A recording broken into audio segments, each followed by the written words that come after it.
নেতাজি সুভাষচন্দ্র বসু ভারতের একমাত্র রাষ্ট্রনায়ক, যার জন্মবৃত্তান্ত পাওয়া গেলেও মৃত্যু সম্পর্কে আজ পর্যন্ত কোনো তথ্য পাওয়া যায়নি।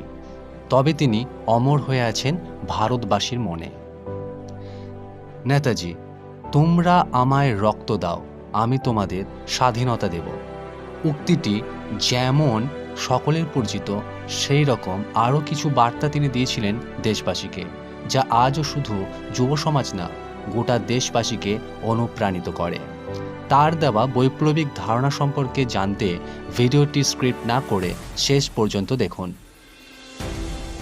ইচ্ছে পালক ইউটিউব চ্যানেলে সবাইকে স্বাগত। নতুন নতুন ভিডিও পেতে অবশ্যই চ্যানেলটিকে সাবস্ক্রাইব করবেন এবং পাশে থাকা বেল আইকনে টাচ করে নোটিফিকেশন অল করে দেবেন। চলুন ভিডিওটি শুরু করা যাক। উচ্চ চিন্তা দ্বারা দুর্বলতা দূর হয়। আমাদের সর্বদা উচ্চ চিন্তা তৈরি করা উচিত।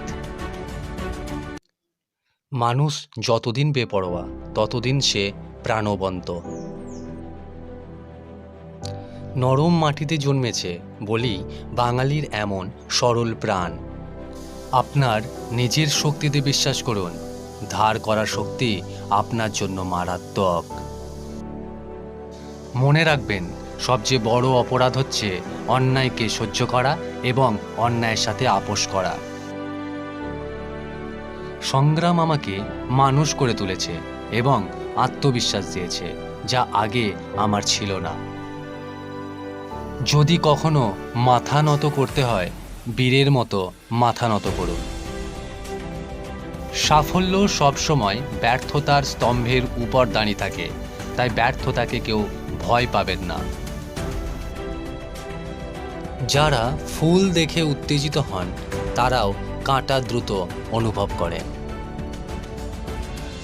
সর্বদা কিছু আশার রশ্মি থাকে, যা আমাদের জীবন থেকে বিচ্যুত হতে দেয় না। জীবনে সংগ্রাম না থাকলে, ভয় না পেলে, জীবনের অর্ধেক স্বাদ নষ্ট হয়ে যায়। অকাল পরিপক্কতা ভালো নয়, তা গাছের হোক বা ব্যক্তির। তার ক্ষতি পরবর্তীতে ভোগ করতে হয়।